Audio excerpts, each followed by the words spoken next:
मोक्षमार्गस्य नेतारं वेत्तारं कर्मभूभृताम् ज्ञातारं विश्वतत्त्वानां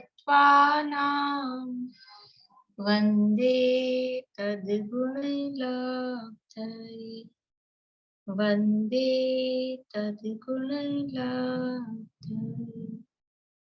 मोक्षमार्ग के नेता एवं कर्म पर्वतों के भेदक और विश्व के सब तत्वों के ज्ञायक चेतन संवेदक सद्गुण आप समान प्राप्त हो यही भावना भाकर दे विनय पूर्वक करूं वंदना बारंबार जिनेश्वर देव बारंबार जिनेश्वर देव। सूत्र बोलना है।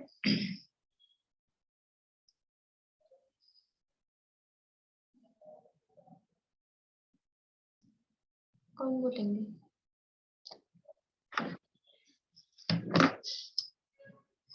देखिए तत्वार्थ सूत्र में नवाध्याय अपना चल रहा है, समाप्ति की ओर है और यहाँ पर निर्जरा का प्रकरण है। निर्जरा का जो मुख्य कारण था ध्यान, उसकी चर्चा करने के बाद में अब यहाँ चर्चा कर रहे हैं कि किन जीवों के कैसे कैसे निर्जरा होती है, यानी किन के यानी जीवों में आपस में कंपैरिजन बताया गया है कि किन के कम निर्जरा है, किन के अधिक निर्जरा है। तो ऐसे 11 स्थान बताए गए हैं। सूत्र में नाम कितने दिए हैं? सूत्र में 10 नाम है, लेकिन स्थान कितने बन रहे हैं? 11 स्थान। मतलब वो नंबरिंग अपन करते हैं उसको स्थान बोलते हैं। जैसे रैंक आती है तो पहले स्थान पर, दूसरे स्थान पर, ऐसे यहाँ पे ये अपन ने जो नंबरिंग दी है उसको स्थान अपन बोल रहे हैं। कौन कौन से याद हुआ आप लोगों को? पहला सुनाएंगे सरोज आंटी? बोलिए। सम्यक दृष्टि, सावक, विरत, अनंत वियोजक, दर्शन मोक्षपक, उपसमक, उपशांत मोह, छपक, क्षीण मोह, जिन, और साथी से मिथ्या दृष्टि। और उससे पहले सबसे पहले आ जाएगा साथी से मिथ्या दृष्टि। बढ़िया। इस तरह से ये 11 स्थान है। इनमें कितनी कितनी निर्जरा होती है? क्रमशः पहले से दूसरे के, दूसरे से तीसरे के असंख्यात गुणी निर्जरा, असंख्यात गुणी निर्जरा अधिक अधिक होती है। अधिक निर्जरा हो रही है यानी कर्म ज्यादा कर रहे हैं। आप समझिए, मतलब इसको इसको ये बार बार में बोलनी चाहिए बात कि पहले से दूसरे के असंख्यात गुणी निर्जरा हो रही है। यानी हम दुनिया में मतलब थोड़ा बहुत भी जो धर्म करना चाहते हैं या धर्म करते हैं, वो क्यों करते हैं? व्रत उपवास आदि कि कर्म खिले, कर्म एक तो व्रत ही इस तरह के होते हैं, व्रतों के नाम ही है कर्म, निर्जरण, तप। ऐसे अपने तेला वगैरह होते हैं ना, झरका तेला, उसका नाम क्या है? झरका तेला होता है एक, जयपुर में तो झरका तेला बोलते हैं, वो 12, 13, 14 का होता है। उसका उसका नाम है कर्म की निर्जरा करने वाला तेला। 3 दिन उपवास करो तो कर्म झड़ेंगे। वो 3 दिन उपवास करने में जो कर्म कितने झड़ते हैं कि वो 3 दिन क्या 30 दिन भी करो ना, और 30 दिन नहीं 300 दिन भी करो तो भी इतने कुछ कर्म नहीं झड़ेंगे जितने यदि ये हमने ये पद प्राप्त कर लिए, ये कषाय का अभाव पूर्वक वितराग परिणति, शुद्ध परिणति अपने अंदर में प्रकट कर ली, तो अपने आप ही कुछ करना नहीं पड़ता है। अपने आप ही वो जो वीतरागता है, उस वीतरागता के प्रभाव से कर्म अपने आप ही भागते हैं, अपने आप ही आत्मा से अलग होते हैं। देखो कर्मों को बुलाया था क्या अपन ने? अब कह भी सकते हैं बुलाया था और नहीं भी कह सकते नहीं बुलाया। यानी नहीं तो इसलिए कह सकते हैं हमने बुद्धिपूर्वक कोई कर्मों को बुलाया नहीं है, लेकिन आए अपने बुलाने पर ही है। हमने जैसे जैसे मोहराग देश के भाव किए हैं वैसे वैसे वो कर्म आए हैं। यानी कर्म हमारे मोहराग देश भावों के कारण आए हैं, ठीक है, राग द्वेष के कारण आए हैं और बंधे हैं। तो अब हम वो मोहराग द्वेष भाव नहीं कर रहे हैं, वीतरागता के कारण वो आत्मा से अलग हो रहे हैं। तो जितनी जितनी वीतरागता बढ़ती जाती है अंदर में, उतने उतने कर्मों की निर्जरा भी अधिक अधिक होती है। जितना जितना राग द्वेष बढ़ता जाता है, उतने उतने कर्मों का आसरा और बंध वो भी अधिक अधिक होता जाता है। तो सिंपल सा मतलब हिसाब है, कोई खुला खाता है, कोई मतलब कोई पार्शियलिटी वाला कोई हिसाब इसमें है नहीं। तो जितना जितना राग कम होता है उस हिसाब से निर्जा निर्जा अधिक अधिक होती जाती है। तो हमने देखा था सातिशय मिथ्या दृष्टि। सातिशय मिथ्या दृष्टि का मतलब क्या है? सातिशय मिथ्या दृष्टि किसे कहेंगे?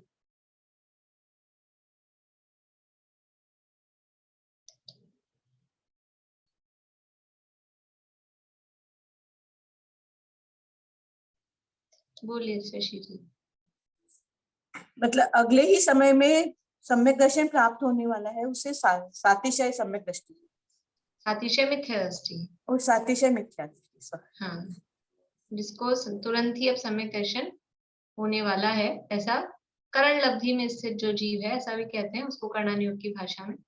करण लब्धि में स्थित जो जीव है उसको सातिशय मिथ्या दृष्टि कहते हैं। तो सातिशय मिथ्या दृष्टि से सम्यक दृष्टि, सम्यक दृष्टि यानी कौन से गुण स्थान वाले को ले रहे हैं? कौन से गुण स्थान वाले को ले रहे हैं? चौथे गुण स्थान वाले को।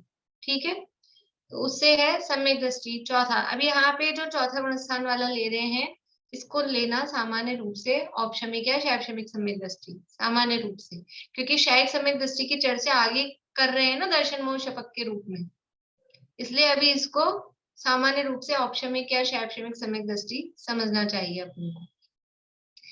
तो सातिशय मिथ्या दृष्टि से चौथे गुण स्थानवर्ती सम्यक दृष्टि के असंख्यात गुणी निर्जरा अधिक है। फिर चौथे गुण स्थान वाले से किसके ज्यादा है? श्रावक। श्रावक यानी पंचम गुण स्थानवर्ती। ठीक है, इसको भी अपने को सामान्य रूप से भी शैक्षम सम्यक दृष्टि के रूप में ही मानना चाहिए, क्योंकि दर्शन मोह शपथ की चर्चा आगे कर रहे हैं। तो यहाँ जो चौथे पांचवें गुण स्थान वालों की बात चल रही है, छठे सातवें वालों की भी बात चल रही है, उनको अपने को शैक्षम सम्यक दृष्टि, औपशमिक का तो काल थोड़ा है, औपशमिक या शैक्षणिक सम्यक दृष्टि के रूप में ही मानना चाहिए। ठीक है, ये समझ में आता है? औपशमिक सम्यक दृष्टि, शैक्षणिक सम्यक दृष्टि किसको नहीं समझ में आता? औपशमिक सम्यक दृष्टि, शैक्षणिक सम्यक दृष्टि, चमेली आंटी आपको नहीं समझ आता? अरे क्या समझ नहीं आता? शैक्षणिक सम्यक दृष्टि किसे कहते हैं, नहीं समझ आता आपको?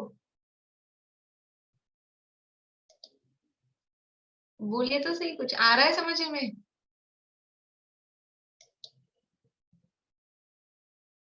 आवाज चालू करके बोलिए, वहां तो कौन सुनेगा। अभी याद नहीं है, अभी इसलिए बोला मैंने। अभी याद नहीं है, लेकिन पता तो है ना, शब्द तो सुन रहे हैं ना, मतलब ऐसा तो नहीं है ना पहली बार सुन रहे हैं कि पता ही नहीं है कि ये भी कोई चीज है, ऐसा तो नहीं है ना? हाँ नहीं, वो तो पता है। हाँ, बाकी पारुल को तो पता ही है ये बातें, है ना?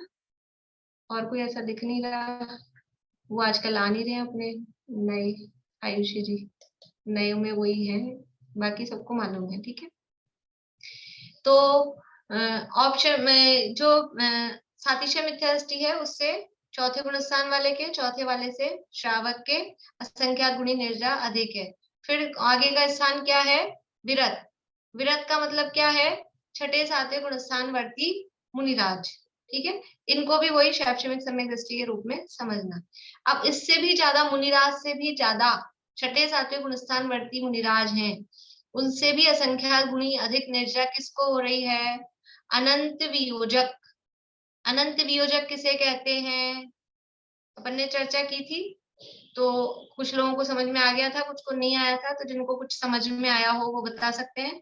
अनंत वियोजक किसे कहते हैं? बोलिए अंकल, आपको कुछ समझ आया था उस दिन? अनंत वियोजक किसे कहेंगे?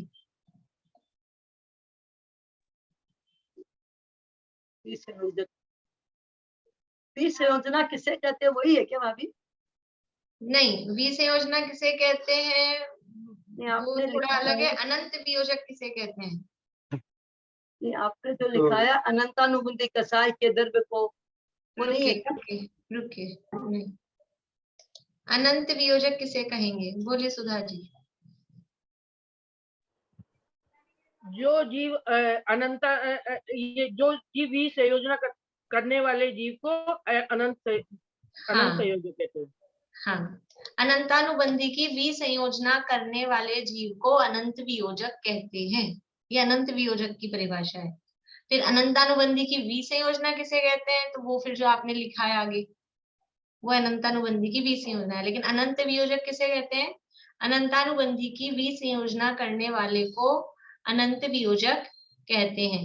अब ये अनंतानुबंधी की विसंयोजना क्या है? किसे कहते हैं अनंतानुबंधी की विसंयोजना? बोलिए सुमन जी।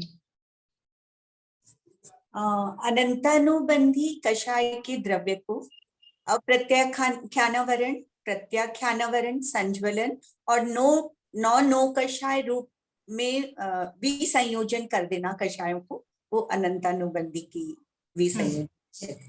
अनंतानुबंधी के द्रव्य को 12 तो ये कषाय और 9 कषायों में कन्वर्ट कर देना, उन रूप परिणमित कर देने को विसंयोजना कहते हैं। ये विसंयोजना केवल अनंतानुबंधी में ही होती है, और सब में इस तरह की नहीं होती है।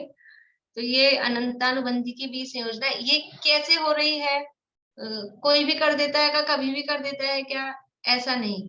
अनंतानुबंधी की विसंयोजना वो सम्यक दृष्टि जीव ही करता है। क्यों करता है? क्या काम है उसको? अनंतानुबंधी की विसंयोजना किस कारण से करता है? किस काम के लिए अनंतानुबंधी की विसंयोजना करता है? बोलिए विनीता आंटी। ऐसे अपने मन से याद है जी, उसकी दोबारा उदय में ना आए अनंतानुबंधी का नाश करने के लिए। हाँ, तो अनंतानुबंधी का नाश क्यों करना चाहता है? दोबारा उदय में ना आए। अनंतानुबंधी का नाश क्यों कर? रश्मि जी बोलिए, आपको जवाब देना है। मेरे को पूछना अनंत की वीर एक संयोजना मिनट का एक बार वापस रुकिए, से बोलिए। रुकिए वो हाँ? जवाब कर लें अपन। हाँ, वीर बोलो। संयोजना का। हाँ, छायोक्षमिक सम्यक दृष्टि जब छायक सम्यक दर्शन प्राप्त करता है तो फिर उसको अनंतानुबंधी की विसंयोजना करनी। हाँ, यानी शायद सम्यक दर्शन प्राप्त करने के लिए विसंयोजना कर रहा है वो। दोबारा उदय में नहीं आएगा मतलब शायद सम्यक दर्शन प्राप्त करना है। तो अनंतानुबंधी की विसंयोजना कर रहा है, अनंतानुबंधी के द्रव्य को अन्य कषाय रूप परिणमित कर दिया, मतलब अनंतानुबंधी खत्म। तो शायक सम्यक दर्शन में क्या होगा? शायक सम्यक दर्शन का मतलब है कि सम्यक दर्शन की जो विरोधी 7 प्रकृतियां हैं, सम्यक दर्शन की विरोधी कितनी प्रकृतियां हैं? 7 प्रकृतियां सम्यक दर्शन की विरोधी हैं। कौन सी 7 प्रकृतियां हैं? कि 4 तो अनंतानुबंधी, क्रोध, मान, माया, लोभ, ठीक है, और 3 दर्शन मोहनी की, मिथ्यात्व, सम्यक मिथ्यात्व और सम्यक प्रकृति। ये 7 प्रकृतियां हैं, ये सम्यक दर्शन की विरोधी हैं, सम्यक दर्शन का घात करने में करती हैं, समझ लो, सम्यक दर्शन होने नहीं देती। हो जाए तो किसी का इसमें से कोई उदय आ जाए तो वो दोष लगाती हैं, ठीक है। तो इन 7 प्रकृतियों को हमेशा के लिए खत्म कर दे, ऐसा वो चाहता है। और हमेशा के लिए जब ये 7 प्रकृतियां खत्म हो जाती है तो वो सम्यक कहलाता है शायिक सम्यक दर्शन, कि अब कभी किसी भी तरह से जीव के साथ में, अभी सत्ता में भी नहीं है, उदय में भी नहीं है, सब तरह से खत्म हो गई, तो वो सम्यक दर्शन कहलाता है शायिक सम्यक दर्शन। तो जब जीव सम्यक दर्शन प्राप्त करता है तो सबसे पहले औपशमिक ही होता है, यानी इन 7 को दबाकर ही वो सम्यक दर्शन होता है। उसके बाद में औपशमिक के बाद में शैपशमिक ही होता है, यानी इन 7 में से 6 दबी रहती है, एक का उदय आ जाता है सम्यक प्रकृति का, तो वो सम्यक कहलाता है शैपशमिक सम्यक। और फिर उसके बाद में शैपशमिक सम्यक की दशा में ही फिर वो और विशुद्ध परिणाम करता है, तो फिर शायिक सम्यक दर्शन की प्राप्ति होती है। क्यों करना शायिक सम्यक दर्शन? शायिक ही नहीं करे तो इतनी मेहनत करवाते क्यों? जरूरत क्या है? इस शायिक सम्यक दर्शन हुए बिना मोक्ष नहीं जाया जा सकता। मोक्ष जाने के लिए शायिक सम्यक दर्शन प्राप्त करना अनिवार्य है। शायिक सम्यक दर्शन के लिए उससे पहले शैपशमिक होना अनिवार्य है। शैपशमिक के लिए उससे पहले औपशमिक सम्यक तो होना अनिवार्य है, यानी ये तो सब अनिवार्य है, होने ही पड़ेंगे। तो शायद सम्यक दर्शन के लिए अनंतानुबंधी की विसंयोजना की जाती है, और जो विसंयोजना करता है उसको अनंत वियोजक कहते हैं। तो जो जीव चौथे में है, पांचवे में है, चौथे से पांचवे में, पांचवे से छठे सातवें में, कोई जीव छठे सातवें गुणस्थानवर्ती मुनिराज है, उससे भी ज्यादा निर्जरा किन को हो रही है कि जो अनंतानुबंधी की विसंयोजना कर रहा है। क्यों हो रही है, उसका कारण ये समझ में आ रहा है कि उसकी विशुद्धि ज्यादा है, उसका पुरुषार्थ तीव्र है, इसलिए उस समय उसको निर्जरा अधिक होती है। अभी अनंतानुबंधी की विसंयोजना करने वाला चौथे वाला भी हो सकता है, पांचवे वाला भी हो सकता है, छठे सातवें वाला भी हो सकता है, कोई भी हो सकता है। लेकिन जिस समय वो अनंतानुबंधी की विसंयोजना का काम कर रहा है, उस समय उसको कोई छठे सातवें वाले सामान्य मुनिराज है, विरत सामान्य कोई है, उनसे असंख्यात गुणी निर्जरा अधिक होती है। समझ में आई बात? बोलिए रश्मि जी, आपको अब क्या पूछना था? आप वो बता रहे थे ना अनंत वियोजक के बारे में, वो लिखना था मुझे। हाँ, अनंत वियोजक, तो जो अनंतानुबंधी की विसंयोजना करने वाले जीव को अनंत वियोजक कहते हैं। वियोजक, विसंयोजना करने वाला, ठीक है। और विसंयोजना किसे कहते हैं? तो अभी बताया था इन्होंने, अनंतानुबंधी के द्रव्य को, अनंतानुबंधी कषाय के द्रव्य को अप्रत्याख्यान आदि 12 कषाय और हास्य आदि 9 कषाय रूप परिणमित करने को अनंतानुबंधी की विसंयोजना कहते हैं। अनंतानुबंधी के द्रव्य को अप्रत्याख्यान आदि 12 और हास्य आदि 9 कषाय रूप परिणमित करने को अनंतानुबंधी की विसंयोजना कहते हैं। बोलिए भाई। विसंयोजना के समय में जो अनंत गुणी निर्जरा होती है, तो वो कंटिन्यू चलती रहती है कि मतलब केवल उसी समय होती है? बस वो उतने देर अंतर्मुहूर्त काल रहता है। हाँ, उतनी तो देर उसके बाद तो फिर वो सामान्य रूप से क्षय समय हाँ, प्राप्त करने के बाद फिर जो है, उसके बाद वो गुणस्थान के हिसाब से चौथे में है तो हमेशा नहीं होगी, पांचवे में है तो भी हमेशा नहीं होगी, छठे सातवें में हमेशा होती है। तो वो जितनी नॉर्मल जैसी चलती है फिर गुणस्थान वाइज वैसी हो जाएगी। अच्छा, क्षय समय प्राप्त करने के लिए केवली का पाद मूल जरूरी होता है, ऐसा कुछ है ना? हाँ हाँ। तो ये विसंयोजना की मतलब भी एक शर्त दी जा सकती है अनंत वियोजक की, कि मतलब वो केवली के पाद मूल में ही होगा, ऐसा? अब वो शायिक सम्यक के लिए केवली के पादमूल की अनिवार्यता की बात आती है, और शायिक सम्यक के लिए अनंतानुबंधी की विसंयोजना भी करनी है, तो उससे ये समझ में आता है कि वो भी केवली के पादमूल में ही होनी चाहिए। बाकी तो मुख्य काम तो दर्शन मोह की क्षपणा का है। मतलब निमित्त नैमित्तिक संबंध है, तो इसको वैसे नियम इसमें भी मतलब जो है लागू कर सकते हैं ना? हाँ, और विशेष उसको मतलब ख्याल में नहीं है कि अनंतानुबंधी की विसंयोजना के लिए भी केवली के पादमूल के अलग से, मतलब उसमें कोई ऑप्शन है क्या कि बिना पादमूल के भी हो जाएगा क्या, वो देखना पड़ेगा। ठीक, धन्यवाद। मतलब इसमें क्या है कि ये देखना है परिणामों की विशुद्धि विषेद है। जो शायद सम्यक दर्शन है वो केवली शुद्ध केवली के पादमूल में होता है, ये कहा गया है, ये नियम है। ऐसे हर किसी को शायद सम्यक दर्शन नहीं होता, उसके लिए कोई केवली भगवान समवषण आदि में वो जीव जाए, केवली भगवान के संपर्क में रहे, या कोई शुद्ध केवली मुनिराज द्वादशांग के पाठी कोई मुनिराज हो, उनके सानिध्य में हो, तो वो शायद सम्यक दर्शन हो सकता है। ऐसे तीर्थंकर प्रकृति के बंध के नियम में भी अपन ने देखा था कि वो केवली शुद्ध केवली के पादमूल में ही वो बंध प्रारंभ होता है। ऐसा क्यों है नियम? क्योंकि देखो विशुद्धि का फर्क पड़ता है। हम घर में बैठ के कितने ही हम घर में बैठ के माला फेर लें, सारे पाठ पढ़ लें, प्रवचन सुन लें, लेकिन वो जो विशुद्धि वो जो मंदिर में जाके होती है, हम ऑनलाइन विधान कर लें बैठे बैठे, लेकिन वो विशुद्धि जो वहां होती है वो यहाँ नहीं बनती है। तो ऐसे ही जो वो विशुद्धि जो चाहिए शायिक सम्यक दर्शन की प्राप्ति के लिए या तीर्थंकर प्रकृति के बंध के लिए, जैसे विशुद्ध परिणाम चाहिए, वो केवली शुद्ध केवली के सानिध्य में उनके निकट ही, इसको निमित्त नैमित्तिक संबंध कहते हैं। कि उनको देखकर जीव के परिणाम भी वैसे विशुद्ध हो जाते हैं।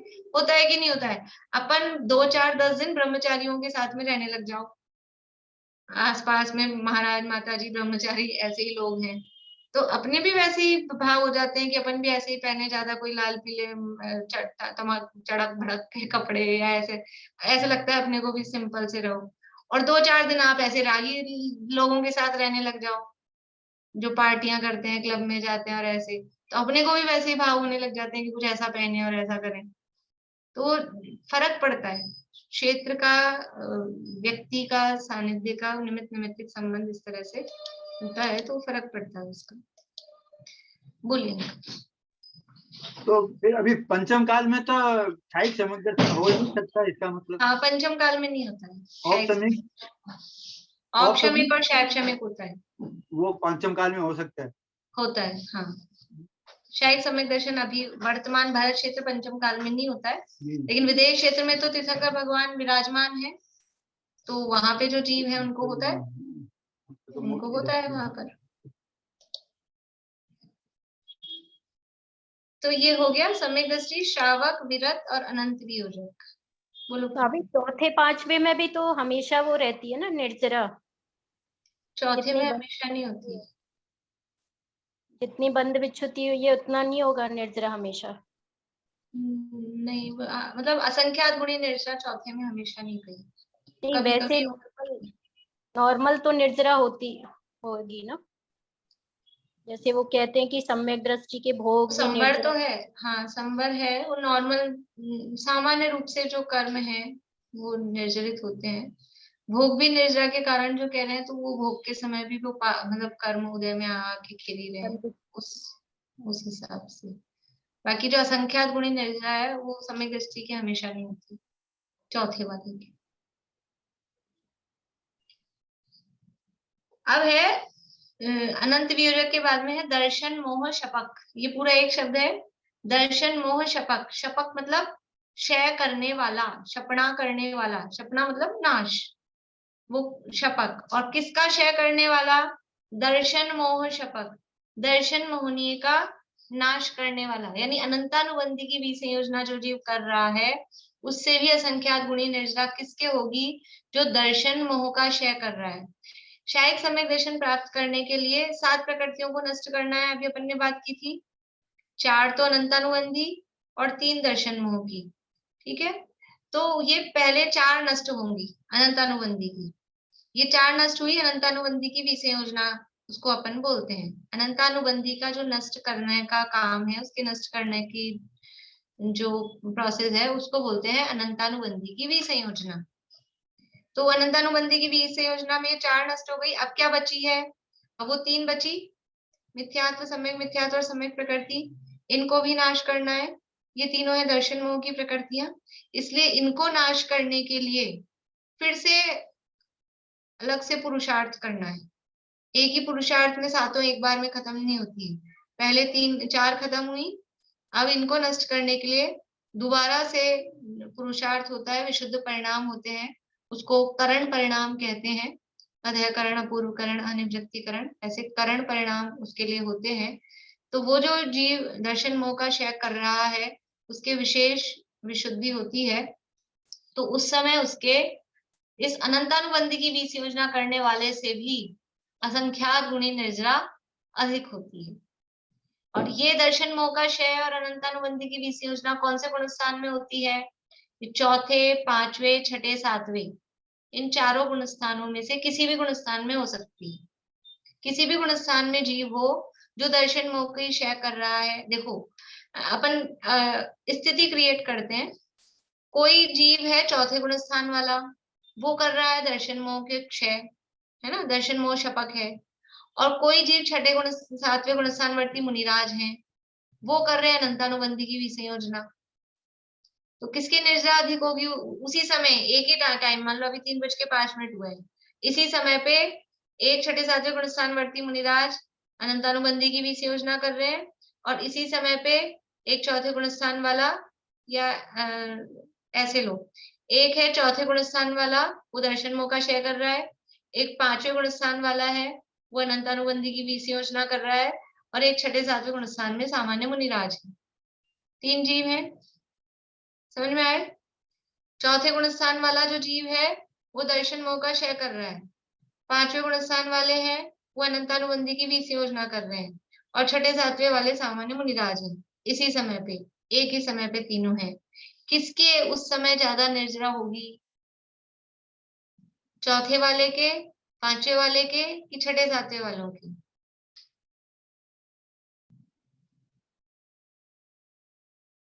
फिर से बता रही हूँ, चौथे वाला दर्शन मोह का क्षय कर रहा है, 5वें वाला अनंतानुबंधी की 20 योजना कर रहा है, छठे सातवें वाले नॉर्मल है, कुछ नहीं कर रहे, सामान्य रूप से है। किसके ज्यादा निर्जरा होगी? किसके ज्यादा निर्जरा होगी? अरे 4 तो मैंने बताया नहीं चित्रा आंटी, 3 ही तो लोग बताए हैं, आप 4 बता रहे हो। चौथा वाला 1 नंबर, 5वें वाला 2 नंबर, और छठे सातवें वाले के लिए 3 नंबर आपको जवाब देना है। 1 नंबर चौथे वाले की क्यों ज्यादा हो रही है? क्योंकि वो दर्शन मोह क्षपक है। एक ही समय लिया है ना अपन ने, एक ही समय पे तीनों हैं, तो जो जीव दर्शन मोह का क्षय कर रहा है उसके ज्यादा निर्जरा है। किससे ज्यादा है? कि वो 5वें वाले से, वो जो अनंतानुबंधी की 20 योजना कर रहा है उससे भी असंख्यात गुणी निर्जरा चौथे वाले की। यद्यपि गुणस्थान ऊपर नीचे हैं तीनों के, लेकिन जिस समय वो विशेष काम हो रहा है उस समय उनके अधिक निर्जरा है। कोई छठे सातवें गुणस्थान वर्ती मुनिराज हैं, सामान्य रूप से उनकी निर्जरा होती है, लेकिन अभी वो सामान्य है तो उनसे भी ज्यादा ये जो दर्शन मोह का क्षय कर रहा है या अनंतानुबंधी की विषय योजना कर रहा है उनके अधिक निर्जरा है। समझ में आ गई आप लोगों को, है ना? ठीक है, बढ़िया। इसके बाद में है दर्शन मोह शपथ के बाद में है उपशमक। उपशमक किसे कहते हैं? उपशमक का मतलब है उपशम श्रेणी चढ़ने वाले जीव, उनको कहते हैं उपशमक। उपशम श्रेणी चढ़ने वाले जीवों को कहते हैं उपशमक।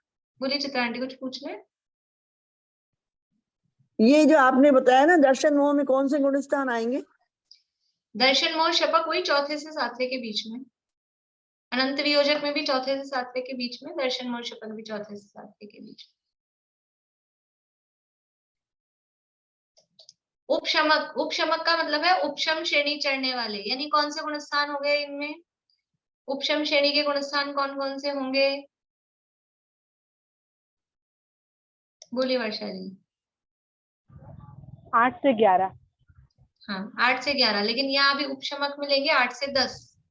11वें के लिए उपशांत मोह अलग से दिया है, इसलिए उपशमक का मतलब है उपशम, इसके साथ में लिखना है उपशमक अर्थात उपशम श्रेणी चढ़ने वाले, और इसमें गुणस्थान आएंगे उपशम श्रेणी के 8, 9, 10। अकेला 8, 9, 10 नहीं, उपशम श्रेणी के 8, 9, 10 ऐसा। उपशमक के गुणस्थान कौन से हैं? उपशम श्रेणी के 8, 9, 10 ये गुणस्थान उपशमक के हैं।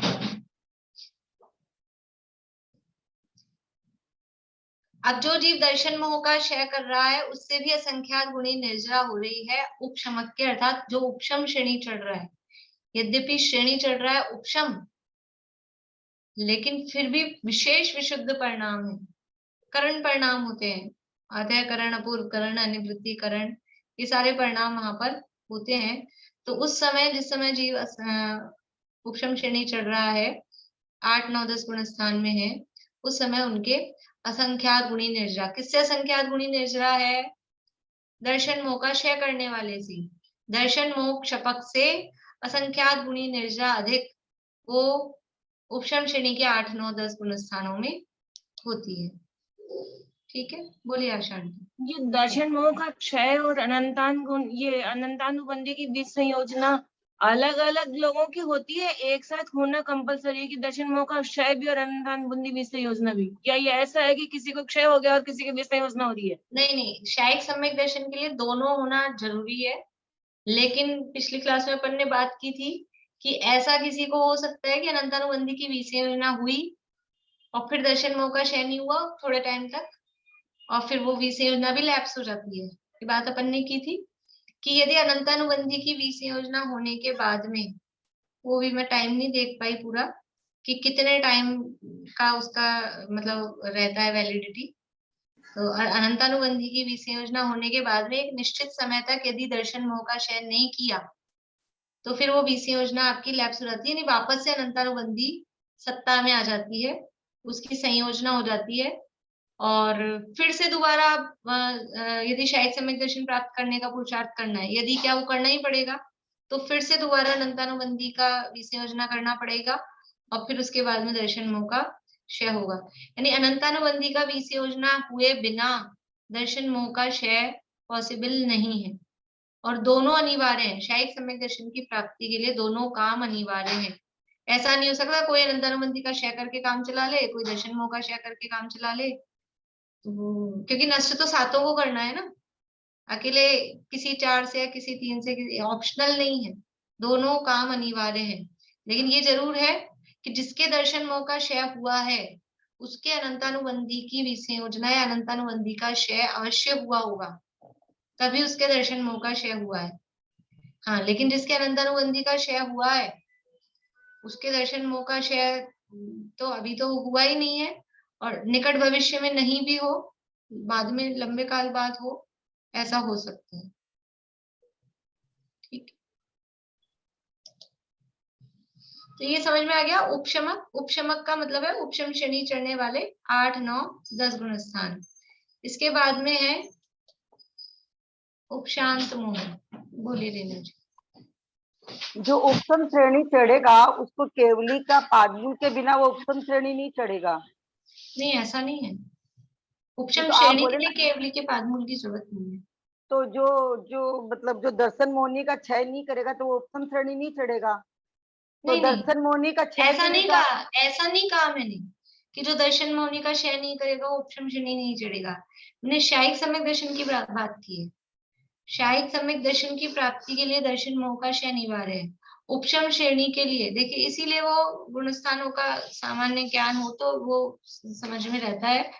उपशम श्रेणी चढ़ने के लिए कौन सा सम्यक तो अनिवार्य है। अच्छा है आपने प्रश्न पूछ लिया, तो और लोगों का भी कोई कंफ्यूजन होगा ना, वो दूर हो जाएगा। मैं चर्चा करती हूँ, फिर आपका जो कुछ रह जाएगा वो दोबारा से आप पूछना।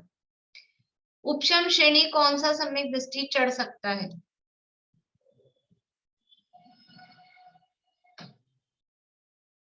बोलिए वर्षा।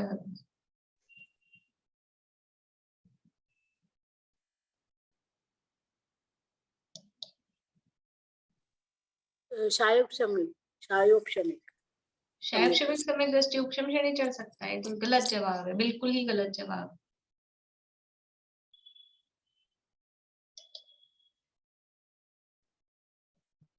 अनीता आंटी। उपशम सम्यक करके उपशम से भी चढ़ सकते हैं और सहायक वाले भी उपशम से भी चढ़ सकते हैं। बढ़िया। जिन लोगों को नहीं पता है ना वो लिख लीजिए, ये नियम है। उपशम श्रेणी कौन चढ़ सकता है? शायोपशमिक सम्यक दृष्टि उपशम श्रेणी नहीं चढ़ सकता। शायोपशमिक सम्यक दृष्टि कोई सी भी श्रेणी नहीं चढ़ सकता, ठीक है ना, वो श्रेणी चढ़ ही नहीं सकता है। शायोपशमिक सम्यक दृष्टि श्रेणी नहीं चढ़ सकता। उपशम श्रेणी कौन चढ़ सकता है? उपशम श्रेणी और द्वितीयोपशम सम्यक दृष्टि हो या शायिक सम्यक दृष्टि हो, कोई सा भी हो, द्वितीयोपशम या शायिक सम्यक दृष्टि, द्वितीयोपशम सम्यक दृष्टि या शायिक सम्यक दृष्टि जीव ही उपशम श्रेणी चढ़ सकता है।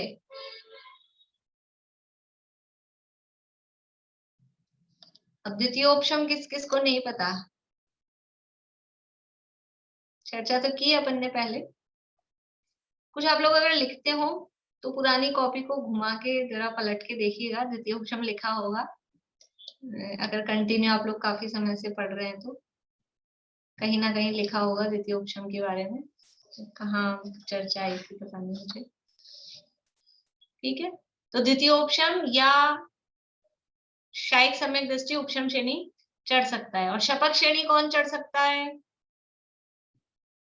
शपथ श्रेणी केवल शायिक सम्यक दृष्टि जीव ही शपथ श्रेणी चढ़ सकते हैं। ये भी साथ में लिख लीजिए नियम। केवल शायिक सम्यक दृष्टि जीव ही शपथ श्रेणी चढ़ सकते हैं। ठीक है, ये नियम हो गया। क्षायक्षमिक सम्यक दृष्टि कोई सी भी श्रेणी नहीं चढ़ सकता, और उपशम श्रेणी चढ़ने के लिए 2 सम्यक दर्शन वाला एलिजिबल है, या तो द्वितीय उपशम हो या शायिक हो, और शायिक शपक श्रेणी के लिए अकेला शायिक सम्यक दृष्टि ही। ठीक है, अब इनका जो प्रश्न था, इनका ये प्रश्न था कि उपशम श्रेणी चढ़ने के लिए भी पहले शायिक सम्यक दर्शन करना पड़ेगा। तो आपको समझ में आ गया जवाब कि उपशम श्रेणी चढ़ने के लिए शायिक सम्यक दर्शन की अनिवार्यता नहीं है, क्योंकि द्वितीय उपशम सम्यक दृष्टि भी उपशम श्रेणी चढ़ सकता है। इसका मतलब देखो, ये कंपैरिजन चल रहा है ना, जीवों में कंपैरिजन चल रहा है। तो पहले तो अपन गुणस्थान में कंपैरिजन देख रहे थे कि छठे सातवें से ज्यादा निर्जा हो रही है, कभी पांचवे वाले की भी हो सकती है, या पांचवे वाले से ज्यादा चौथे वाले की भी हो सकती है, यदि वो अनंतानुबंधी की विषय योजना कर रहा है या वो दर्शन मोह की क्षपणा कर रहा है। तो ये अपन गुणस्थान में कंपैरिजन अपन ने देखा। अब सम्यक दर्शन में कंपैरिजन देखिए कि कोई जीव शायिक सम्यक दृष्टि है, शायिक सम्यक दृष्टि कोई जीव चौथे वाला है या पांचवे वाला है या छठे सातवें वाला है, ठीक है, वो शायिक सम्यक दृष्टि है। अच्छा, पहले एक बात बताइए, शायिक सम्यक दर्शन अच्छा है कि औपशमिक सम्यक दर्शन अच्छा है? ग्रेडिंग करनी है अपने को, तो शायिक को अच्छा कहेंगे 1 नंबर कि औपशमिक को 1 नंबर कहेंगे? शायिक सम्यक दर्शन, ठीक बात है ना, शायिक सम्यक दर्शन है यानी वो 7 प्रकृतियां जड़ मूल से सत्ता से ही नष्ट कर दी हैं जो सम्यक की विरोधी हैं। अभी यहाँ जो जीव उपशम श्रेणी चढ़ रहा है, वो उपशम श्रेणी चढ़ने वाला जीव द्वितीय उपशम सम्यक दृष्टि भी हो सकता है, यानी औपशमिक सम्यक, द्वितीय उपशम मतलब औपशमिक ही है, एक औपशमिक का ही टाइप है, तो वो औपशमिक सम्यक दृष्टि है। फिर भी कोई चौथे वाला शायिक सम्यक दृष्टि हो या छठे सातवें वाले शायिक हो या पांचवे वाले शायिक हो, उस शायिक सम्यक दृष्टि जीव से अधिक निर्जरा किसको हो रही है? जो 8वें गुणस्थान में उपशम श्रेणी चढ़ रहा है लेकिन द्वितीय उपशम सम्यक दृष्टि है। द्वितीय उपशम सम्यक दृष्टि होने पर भी यदि वो श्रेणी चढ़ रहा है, 8वें गुणस्थान में पहुंच गया है, तो उनके असंख्यात गुणी निर्जरा ज्यादा है। समझ में आई आपको बात? पहले अपन कंपैरिजन कर रहे थे गुणस्थानों में कि ऊपर के गुणस्थान में है तो भी निर्जरा कम है, नीचे वाले में गुणस्थान में तो भी निर्जरा ज्यादा है। अब अपन कंपैरिजन कर रहे हैं सम्यक्त्व में, और गुणस्थान भी देख लो साथ में। तो कोई शायिक सम्यक दृष्टि जीव है, लेकिन शायिक सम्यक दृष्टि यद्यपि अच्छा है, सुपर है, लेकिन फिर भी उससे ज्यादा निर्जरा औपशमिक सम्यक दृष्टि यदि वो श्रेणी के काल में है, श्रेणी चढ़ रहा है, तो उसके अधिक निर्जरा हो सकती है, होती है, सकती क्या है, होती है, ऐसा है। बोलिए आशा जी। तो शायिक सम्यक दृष्टि उपशम श्रेणी क्यों चढ़ेगा? वो तो शायिक श्रेणी, वो तो शपक श्रेणी चढ़ेगा ना, उपशम श्रेणी क्यों चढ़ता है?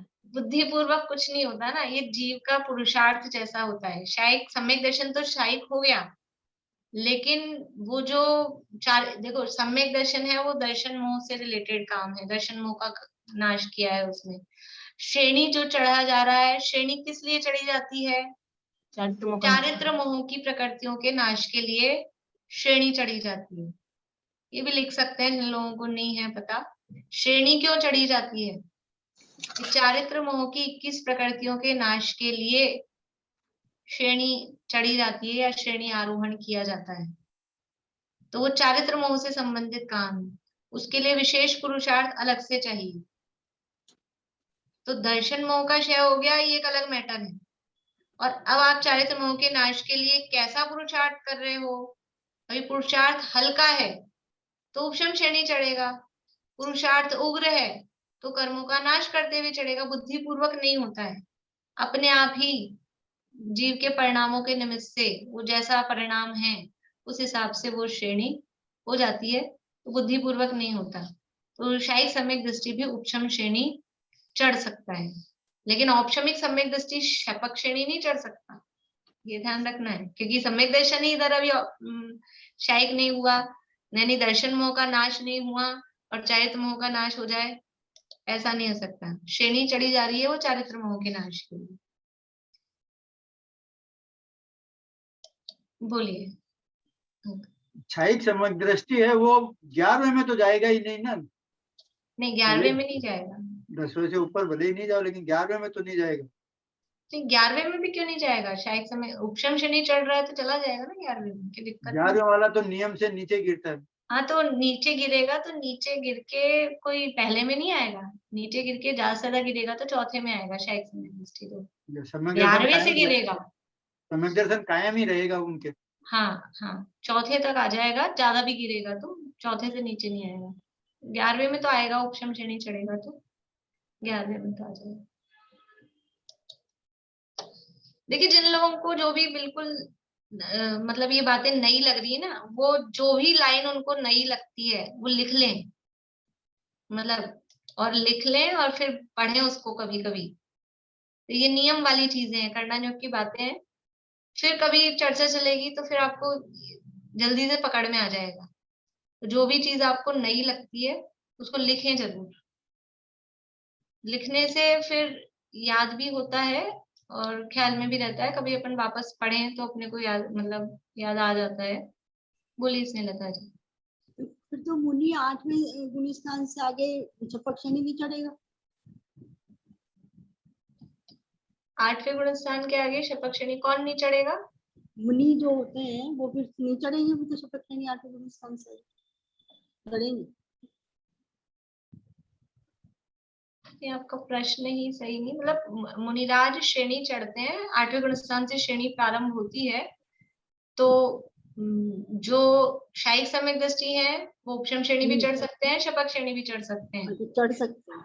और जो द्वितीयोपशम सम्यक करते हैं, द्वितीयोपशम सम्यक दृष्टि है, वो उपशम श्रेणी ही चढ़ेंगे। अब मैंने दूसरी तरह से बोला उसी बात, ठीक है, बात वही बोली है लेकिन बदल के बोला है। क्या बोला है? शायिक सम्यक दृष्टि मुनिराज उपशम श्रेणी भी चढ़ सकते हैं, शपथ श्रेणी भी चढ़ सकते हैं, ठीक है। शायिक सम्यक दृष्टि जो मुनिराज हैं वो उपशम श्रेणी भी चढ़ सकते हैं, शपथ श्रेणी भी चढ़ सकते हैं। लेकिन जो द्वितीयोपशम सम्यक दृष्टि मुनिराज हैं वो केवल कौन सी श्रेणी चढ़ेंगे? वो केवल उपशम श्रेणी ही चढ़ सकते हैं।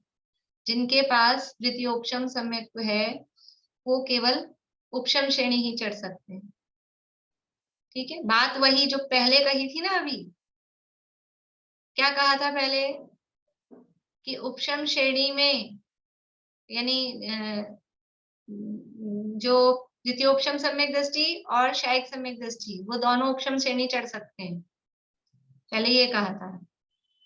और जो शायिक सम्यक दृष्टि है जो वो शपथ श्रेणी केवल शायिक सम्यक दृष्टि ही चढ़ेंगे। उसी बात को बदल के बोला है, बात एक ही है। बोलिए चित्रांति। मैं आपका ये वाला टॉपिक खत्म हो गया इसलिए पूछ रही हूँ। आज हमने वो समशरण की कल्पद्रुम की पूजा कर रहे हैं तो उसमें थोड़ा सा मुझे पीठ खत्म नहीं हुआ। अच्छा, मैंने सोचा 7वां खत्म, तो मुझे उसमें 2 पीठ, प्रथम पीठ और द्वितीय पीठ की 1-2 पूजा की, वो थोड़ा सा पीठ के बारे में पूछ। पीठ का मतलब है ये जो होती है ना स्टेप्स होती है ना, वो गोल गोल होता है। समर्षण अपन भगवान को विराजमान सात तो भूमिया, 8 तो भूमिया कर ली, उसके बाद 2 मैं पीठ पीठ का मतलब ये बता रही हूँ, वो जो 3 गोल गोल होते हैं ना, अपन भगवान को विराजमान करते हैं वो 3 गोल, वो पहली पीठ, नीचे वाला पहली पीठ कहलाएगा, बीच वाला द्वितीय पीठ और तीसरी पीठ, वो उसको पीठ बोलते हैं। भूमि के बीच में होता है 8वीं भूमि में, 8वीं भूमि में। अच्छा, उसको पीठ उसमें 24 भगवानों का वो बता दिया उसमें। पीठ उसे बोलते हैं। एक वो द्वितीय उपशम और शायिक सम्यक दृष्टि के बीच में मेजर डिफरेंस क्या है? मेजर डिफरेंस ये है कि एक ने वो 7 प्रकृतियों को दबा रखा है, एक की 7 प्रकृतियां जड़ मूल से खत्म हो गई है, ये तो डिफरेंस है। तो द्वितीय उपशम जब वो दोबारा करण लब्धि से दोबारा करता है तब भी वो दबती है, नाश नहीं होती है। हाँ, दबती है। जब दोबारा द्वितीय उपशम होता है तब भी वो दबती है, नाश नहीं होती दबती है। तो ऐसा होता है ना, मतलब ये देखो ताकत है, किसकी कितनी ताकत है। कोई की ताकत ऐसी है एक ही बार में मतलब इतना पावरफुल है कि एक ही बार में फोड़ देता है, तोड़ देता है, और कोई एक है कि ट्राई कर रहा है लेकिन उससे होता नहीं है, तो उसकी ताकत कम है तो वो दबा ही पा रहा है खाली। तो ये जीव का पुरुषार्थ है। अगर पुरुषार्थ कमजोर है तो उपशम हो पाता है, पुरुषार्थ उग्र है तो जड़ मूल से खत्म हो जाती है। तो द्वितीय उपशम में भी दबती है, क्षय नहीं होती। हाँ, दबती, उपशम नाम है ना। द्वितीय तो इसलिए कहा है कि वो शैक्षणिक सम्यक पूर्वक हुआ है, इसलिए उसको द्वितीय उपशम, ये श्रेणी चढ़ने के लिए जो किया गया है। अपन ने परिभाषाएं लिख रखी है प्रथमोपशम द्वितीयोपशम की पहले। सभी लोग अपनी पिछली कोई जो भी कहा जहां भी लिखते हो आप लोग, और वैसे तो मैं कहती हूँ ऐसे कुछ भी कागज पन्ने जैसी कॉपी नहीं होनी चाहिए, अच्छे से अपनी कॉपी एक ही जगह आप लिखा करें, तो पीछे पलट के देखिए कहीं ना कहीं द्वितीयोपशम की या प्रथमोपशम की परिभाषा है। मुझे ध्यान नहीं आ रहा किस प्रकरण में अपन ने पढ़ा था, किसी को ध्यान हो तो आप लोगों को प्रकरण भी ध्यान हो सकता है, पर अपन ने पढ़ा है, लिखी हुई है परिभाषाएं। और अगर वो गुणस्थान वाली क्लासेस में भी जहां तक है वहां तक शायद आई होगी ये चर्चा। जितना ज्यादा आप लोग ये पढ़ेंगे सुनेंगे ध्यान, उतनी ज्यादा पक्की होगी चीजें। ये तो प्रकरण ऐसा है, करना नहीं होगा ना, तो जो जो पढ़ा होगा सुना होगा। इसलिए बार बार मैं कह रही हूँ कि देखो लिखने के दो फायदे हैं, तो नींद भी नहीं आती और लिखा हुआ रिकॉर्ड भी अपने पास रहता है, कभी भी खोल के पढ़ सकते हैं। तो लिख लीजिए जो भी चीज आपको नहीं लगती है ना कि हमको नहीं पता है, उस बात को लिख लीजिए जरूर से। और कुछ छूट जाती है तो अभी के भी रिपीट हो जाती है तो ठीक है, नहीं तो थोड़ा सा अंदाज देख लीजिए, अभी खत्म होने के आसपास है तो थोड़ी सी रिकॉर्डिंग सुन के उसको पूरा कर लें, लास्ट के 5-10 मिनट के रिवर्स करके। ठीक है, तो ये दर्शन सम्यक दृष्टि, श्रावक, विरत, अनंत वियोजक, दर्शन मोह शपक, इन 5 मतलब दर्शन मोह शपक से असंख्यात गुणी निर्जरा किसके ज्यादा हो रही है? उपशमक के। उपशमक का मतलब है जो जीव उपशम श्रेणी चढ़ रहा है। अब वो उपशम श्रेणी चढ़ने वाला जीव द्वितीयोपशम सम्यक दृष्टि भी हो सकता है, शायद सम्यक दृष्टि भी हो सकता है, कोई सा भी हो सकता है, लेकिन जो जीव उपशम श्रेणी चढ़ रहा है उसके मतलब गुणस्थान के हिसाब से अपन देखें तो जो जीव छठे सातवें में है, कोई जीव की चौथे पांचवें में है, उनसे ज्यादा निर्जरा 8वें 9वें 10वें गुणस्थान में होगी, क्योंकि वो श्रेणी के गुणस्थान है।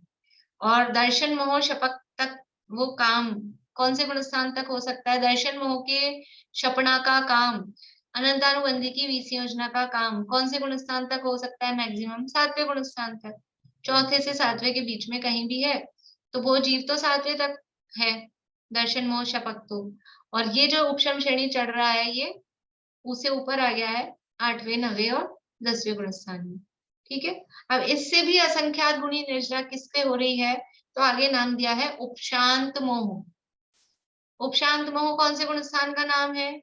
आज मुझे गुणस्थान के नाम नहीं सुनाया आप लोगों ने, कोई याद करके अगर कोई आते ना तो फिर उनसे रहा नहीं जाता, जो खुद करके आते तो पहले कहते कि हम सुनाएंगे। अभी भी किस किस को याद नहीं है गुणस्थानों के नाम? मैंने उस दिन किसको कहा था कि मैं मंडे को फिर से सुनूंगी? मैंने किसी से सुने थे सैटरडे को और फिर मैंने कहा था कि मैं वापस सुनूंगी। नहीं है कोई? सबको याद है गुणस्थानों के नाम? तो बोलिए निशा जी, क्या ये उपशांत मोह कौन से गुणस्थान का नाम है? 11वें गुणस्थान का। 11वें का? कांता आंटी 11वें का। बढ़िया बढ़िया। आप नाम सुनाएंगे गुणस्थानों के आज? हाँ बोलिए। मिथ्या दृष्टि, सासादन, मिश्र, अविरत, देश विरत, प्रमत विरत, अप्रमत विरत, अपूर्वकरण, अनिवृत्तिकरण, सूक्ष्म संप्राय, उपशांति, क्षीण और संयोग केवली, अयोग केवली। बढ़िया बढ़िया, बहुत अच्छा, तालियां। संयोग केवली जिन और अयोग केवली जिन। ठीक है, तो मैं समझती हूँ सबको याद है। तो यहाँ नाम दिया है उपशांत मोह। उपशांत मोह मतलब है 11वां गुणस्थान। तो उपशम श्रेणी के 8, 9, 10 गुणस्थान में जितनी निर्जरा हो रही है, उस 10वें गुणस्थान से असंख्यात गुणी निर्जरा किसके होगी? जो 11वें में पहुंच गया है, उपशांत मोह। ठीक है, 11वें गुणस्थान में ये असंख्यात गुणी निर्जरा अधिक है। 11वां गुणस्थान किसको प्राप्त होता है?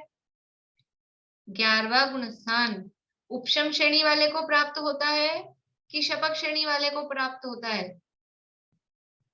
उपशम श्रेणी वाले को ही प्राप्त होता है। यद्यपि वो गुणस्थान उपशम श्रेणी का ही है, लेकिन उपशम श्रेणी के 8, 9, 10 से 11वें में निर्जरा ज्यादा है। क्यों ज्यादा है? कोई कारण बता सकते हैं थोड़ा अपने दिमाग से लॉजिक, कि 11वें में क्यों ज्यादा हो गई?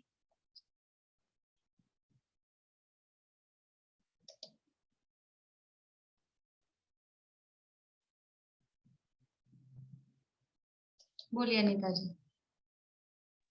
यहाँ पे किसी भी मोहिनी कर्म का उदय नहीं है। बहुत बढ़िया, क्योंकि मोहनीय कर्म का उदय नहीं है ये 11वें सारी गुणस्थान। डेफिनेशन दीदी आपने लिखवाई हुई है, उसमें गुण स्थान वाले ये पे सब लिखा हुआ है, ये गुण स्थान वाले में लिखा हुआ है पूरा। वो तो मेरे को ध्यान है कि लिखवाया तो हाँ। मैंने सब कुछ है, लेकिन अब किस किस ने तो लिख रखा गुण है। स्थान वाले में लिखा हुआ है पूरा। हाँ, गुणस्थान का प्रकरण जब चला था तब तो बिल्कुल आया ही होगा। 11वें गुणस्थान का नाम है उपशांत मोह। उपशांत मोह का मतलब है मोह का, मोहनीय कर्म का उदय नहीं है। उदय नहीं है, सत्ता में नहीं है ऐसा नहीं कह रहे, सत्ता में है भले ही, लेकिन मोहनीय कर्म का उदय नहीं है 11वें गुणस्थान में। किसी भी कषाय का, मिथ्यात्व का तो है ही नहीं, दर्शन मोहनी का, तो किसी भी कषाय का उदय 11वें गुणस्थान में नहीं है, इसलिए वो अलग विशेष है, इसलिए उसको अलग रखा।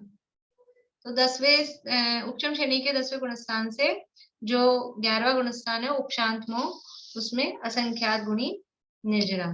फिर इसके आगे है शपक। शपक का मतलब है शपक श्रेणी के 8, 9, 10 गुणस्थान। इसलिए मैंने कहा था वहां 8, 9, 10 के साथ में उपशम श्रेणी जरूर लिखना है। उपशमक में उपशम श्रेणी के 8, 9, 10 गुणस्थान। शपक का मतलब है शपक श्रेणी के 8, 9, 10 गुणस्थान।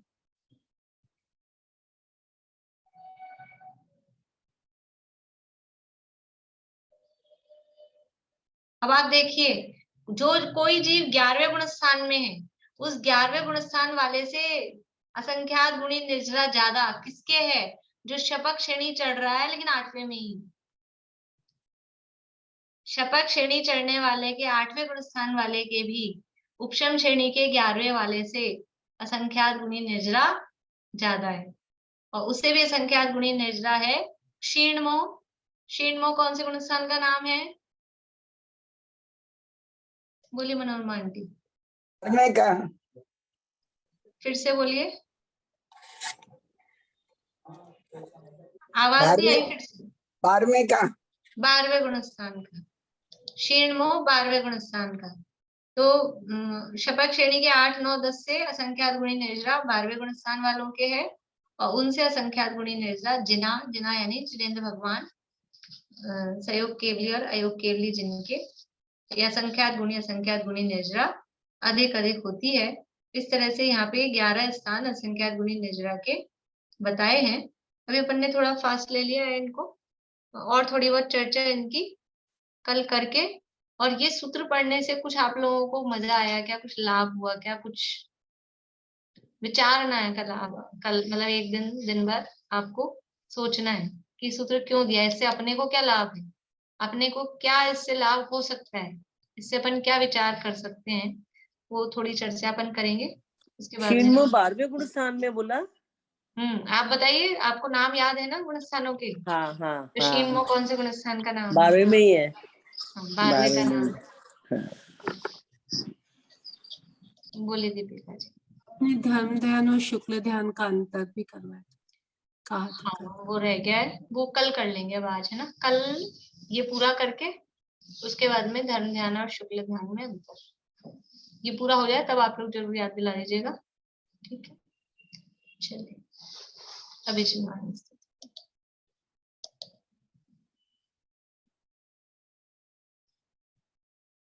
और एक सूचना मैं आप लोगों को दे रही हूँ कि द्रव्य संग्रह ग्रंथ पूरा होने वाला है लगभग। अभी तो चलेगा, 15-20 दिन तो लगेंगे ही, लेकिन उसके बाद में फिर हम उस समय पे स्टोपदेश और समाधि तंत्र मतलब स्टोपदेश शुरू करेंगे। तो आप लोगों को जिनको भी ज्वाइन करना हो और वो बुक्स मंगानी हो तो एड्रेस आप लोग मुझे, मेरा नंबर उसमें ग्रुप में है, ग्रुप एडमिन्स में। तो मुझे जिन लोगों को बाय पोस्ट मंगानी है जो बाहर रहते हैं तो वो मुझे नंबर भेज दें ताकि फिर वो पोस्टिंग वगैरह का काम उससे हो सके। अभी टाइम लगेगा पोस्टिंग वगैरह में भी, 8-10 दिन 15 दिन तक तो मतलब वो सब काम चालू रहेगा, इसलिए वो समय पे आप तक पहुंच जाए किताबें, इसलिए आप लोग एड्रेस मुझे भेज दें। बोलिए दीपिका जी। तो ये यहाँ मिल जाएगी ना अपने टोटल मल में? तो हाँ। और ये तत्वार सूत्र जी खत्म होने के बाद आप पहला दूसरा अध्याय करा सकते हैं क्या? हमारा वो छूटा हुआ है। कर लेंगे। चलिए अभी जिनवाणी स्तुति।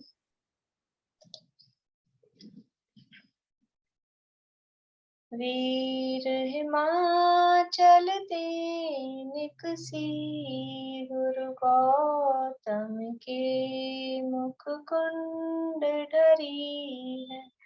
मोह महाचल भेद चली जग की जड़ता तप दूर करी है। ज्ञान पयो निधि माहिरली बहुभंग तरंग निसो उछरी है। ताशुचि शारद गंग नदी प्रतिमय अंजलि कर शीश धरी है। मैं अंजलि कर शीश धरी।